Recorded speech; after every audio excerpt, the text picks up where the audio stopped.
ಇನ್ನು ಮುಂದೆ ನೀನು ಅನಾಥ ಅಲ್ಲ. ನಿನಗೂ ಹೆಂಡತಿ, ಮಗು, ಮಾವ, ಮನೆ ಎಲ್ಲ ಇದೆ.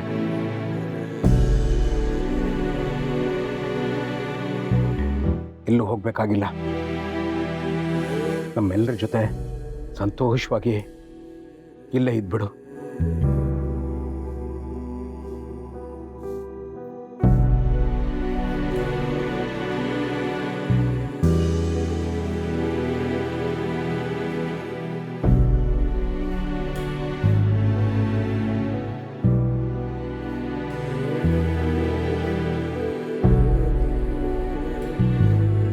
ಅದೃಷ್ಟ ನನಗಿಲ್ಲ ಅನ್ಸುತ್ತೆ. ಅಂಜಲಿ ಒಪ್ಕೊಂಡ್ರೆ ಮಾತ್ರ ನಾನು ಈ ಮನೇಲಿರ್ಬೋದು.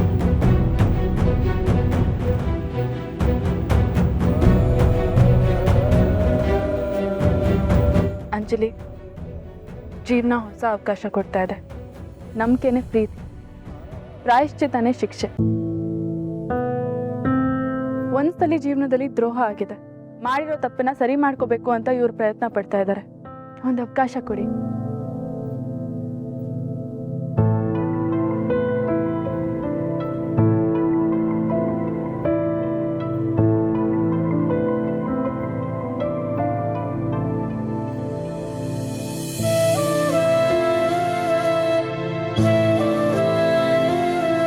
ಎಲ್ಲೋಗ್ತೀರಿ ಚಿಕ್ಕ ಯಜಮಾನ್ರೆ? ಬನ್ನಿ ಇಲ್ಲಿ. ರಾಜಪ್ಪ, ಯಜಮಾನ್ರೆ, ನಿಮಗ್ ದ್ರೋಹ ಮಾಡಿರೋ ಇವ್ರನ್ನ ಸುಮ್ನೆ ಬಿಡ್ಬೇಡಿ, ತುಟ್ಟಾಕಿ. ಮತ್ತು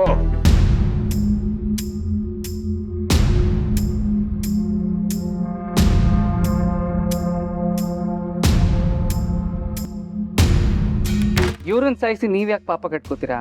ಇನ್ಮೇಲೆ ನಿಮ್ಮ ಮಗಳು, ನಿಮ್ಮ ಅಳಿಯ, ನಿಮ್ಮ ಮೊಮ್ಮಗಳು ಒಟ್ಟಿಗೆ ನಿಮ್ಮ ಕಣ್ಮುಂದೆ ಆರಾಮಾಗಿರ್ತಾರೆ. ನೀವು ಅದನ್ನ ನೋಡ್ಕೊಂಡು ಸಂತೋಷವಾಗಿರಿ.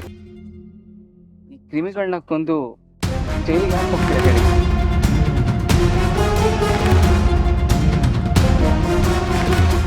ಹೌದು ತಲೆವರೇ, ಪೊಲೀಸರಿಗೆ ಇನ್ಫಾರ್ಮ್ ಮಾಡೋಣ.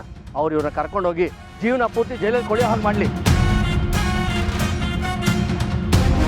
ಇವ್ರು ಬರೋವರೆಗೂ ಇವ್ರನ್ನ ಕತ್ಲೆ ಕೋಣಲ್ಲಿ ಕೂಡ ಹಾಕಿರ್ತೀವಿ. ನಡಿಯಾ ನಡಿಯಾ.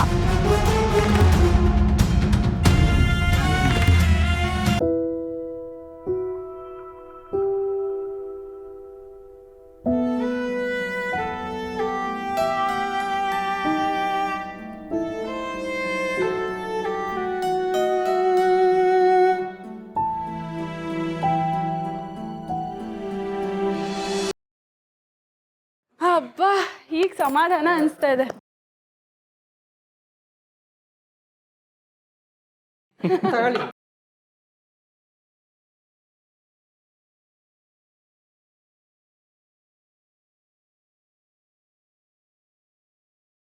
ಹಾ, ಹೀಗೆ ಹೇಳಿ ಅಲ್ಲಿ ಏನಾಯ್ತು ಅಂತ. ಅತ್ತೆ, ಅಲ್ಲಿ ಏನಾಯ್ತಂದ್ರೆ, ಈ ಪ್ರತಾಪ್ ರಾಜು ತನ್ನ ಮಗಳನ್ನ ಸುಬ್ಬು ಜೊತೆ ಮದ್ವೆ ಮಾಡ್ಸಕ್ ಹೊರಟಿದ್ರು.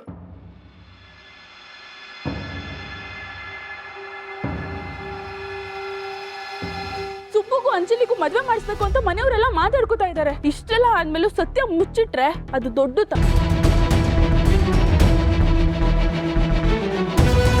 ನಿಮ್ಮ ಅಳಿಯ ಅಂತ ಬಂದಿದ್ದಾನಲ್ಲ, ಅವನು ನಿಮ್ಮ ಅಳಿಯನಲ್ಲ, ಅವನು ಶ್ರಾವಣಿಯ ಗಡ್ಡ.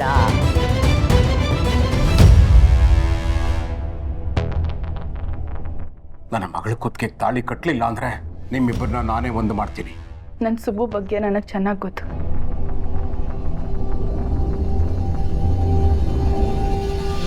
ನನ್ನ ಹೆಂಡ್ತಿನೇ ನನ್ನ ಬದುಕು.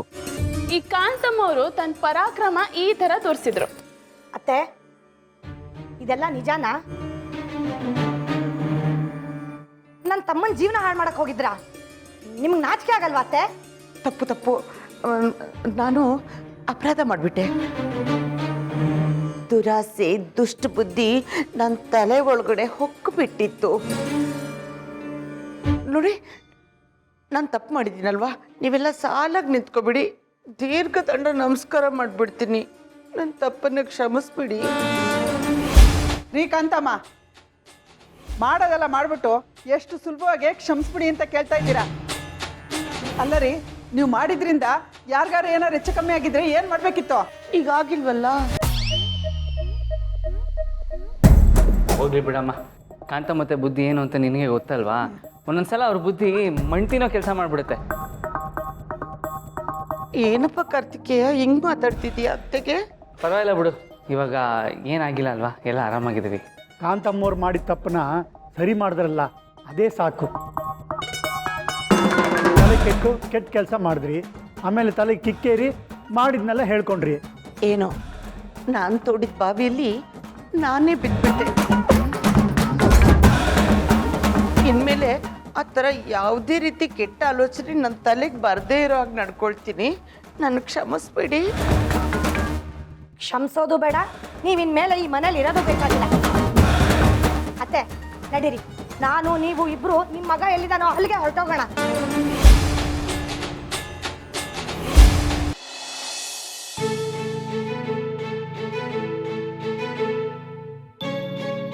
ಅಮ್ಮ ಅಮ್ಮ, ಇವತ್ತು ತುಂಬಾ ದಿನ ಆದ್ಮೇಲೆ ಸುಬ್ಬು ಮನೆಗೆ ಬರ್ತಿದ್ದಾನೆ. ಮನೆಯಲ್ಲಿ ಹಬ್ಬದ ಅಡುಗೆನೇ ಆಗಬೇಕು. ಅವನಿಗೆ ನಿನ್ನ ಕೈ ಅಡುಗೆ ಅಂದರೆ ತುಂಬ ಇಷ್ಟ.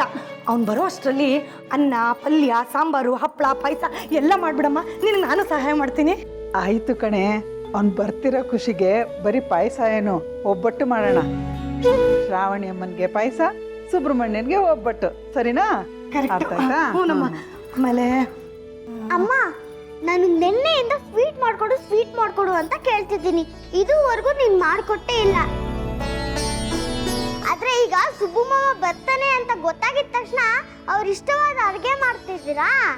ಲೇ, ಅವನು ನನ್ನ ಮುದ್ದಿನ ತಮ್ಮ. ತುಂಬ ದಿನ ಆದಮೇಲೆ ಬರ್ತಿದ್ದಾನೆ. ಇಷ್ಟು ದಿನ ಅವನು ಸರಿಯಾಗಿ ಊಟ ತಿಂಡಿ ಮಾಡಿದ್ನೋ ಇಲ್ವೋ. ನೀನಾದರೆ ಇಲ್ಲೇ ಇರ್ತೀಯ. ಇವತ್ತಿಲ್ಲ ಅಂದರೆ ನಾಳೆ ಮಾಡ್ಕೊಡ್ತೀನಿ. ಆದರೆ ಇವತ್ತು ಮಾತ್ರ ನನ್ನ ತಮ್ಮಂಗೆ ಇಷ್ಟ ಆಗೋ ಅಡುಗೆನೇ ನಮ್ಮ ಮನೇಲಿ ಮಾಡೋದು. ನಿಮ್ಮಮ್ಮ ಚಿಕ್ಕ ವಯಸ್ಸಿಂದನೂ ಹೀಗೆ. ತನಗಿಷ್ಟ ಆಗಿರೋ ಅಡುಗೆ ಮಾಡ್ಕೊಂಡು ತಿಂದಿದ್ದಕ್ಕಿಂತ ತಮ್ಮನಿಗಿಷ್ಟ ಆಗಿರೋ ಅಡುಗೆ ಮಾಡಿ ತಿನ್ಸಿರೋದೇ ಜಾಸ್ತಿ. ತಮ್ಮ ಅಂದರೆ ಬೆಟ್ಟದಷ್ಟು ಪ್ರೀತಿ ಇವಳಿಗೆ. ಇರಲ್ವಾ ಮತ್ತೆ? ನನ್ನ ತಮ್ಮ ಕೋಟಿಗೊಬ್ಬ. ಅಮ್ಮ, ಇವಳು ಮಗು, ಆದರೆ ನನ್ನ ತಮ್ಮ ಮಗು ಅಂತ ಮನಸ್ಸಿರೋನು. ಯಾವತ್ತೂ ಯಾರಿಗೂ ಕೆಟ್ಟದ್ದು ಬಯಸಿದವನಲ್ಲ. ಅವನಿಂದ ಎಲ್ರಿಗೂ ಯಾವಾಗಲೂ ಒಳ್ಳೇದೇ ಆಗಿದೆ. ಅಂಥವನ ಮೇಲೆ ಪ್ರೀತಿ ಬರಲ್ವೇನಮ್ಮ? ಸರಿ ಸರಿ, ಹೇಗೋ ಸುಬ್ಬು ಮಾಮ ಬರ್ತಿದ್ದಾನೆ ಅಂತ ನೀವು ಸ್ವೀಟ್ ಮಾಡ್ತಿರಲ್ಲ, ನಾನು ಅದನ್ನೇ ತಿಂತೀನಿ ಬಿಡಿ. ಲೇ ವಿಶಾಲು, ನೋಡೆ, ನೀನು ಹೇಳಿ ಸಾಮಾನೆಲ್ಲ ತಂದಿದ್ದೀನಿ. ಅಪ್ಪ, ಎಲ್ಲ ತರಕಾರಿನೂ ಜಾಸ್ತಿನೇ ತಂದಿದ್ಯಾ ತಾನೆ? ಯಾವುದು ಕಡಿಮೆ ಆಗಬಾರ್ದು. ನನ್ನ ಹತ್ರ ಇರೋ ಕಾಸಲ್ಲಿ ಎಷ್ಟಾಗುತ್ತೋ ಅಷ್ಟು ತಂದಿದ್ದೀನಿ ಕಣೆ. ಬೇಗ ಅಡುಗೆ ಮಾಡಿ ಮುಗಿಸಿ ಮಗನೂ ಸೊಸೆನೂ ಬಂದ್ಬಿಡ್ತಾರೆ.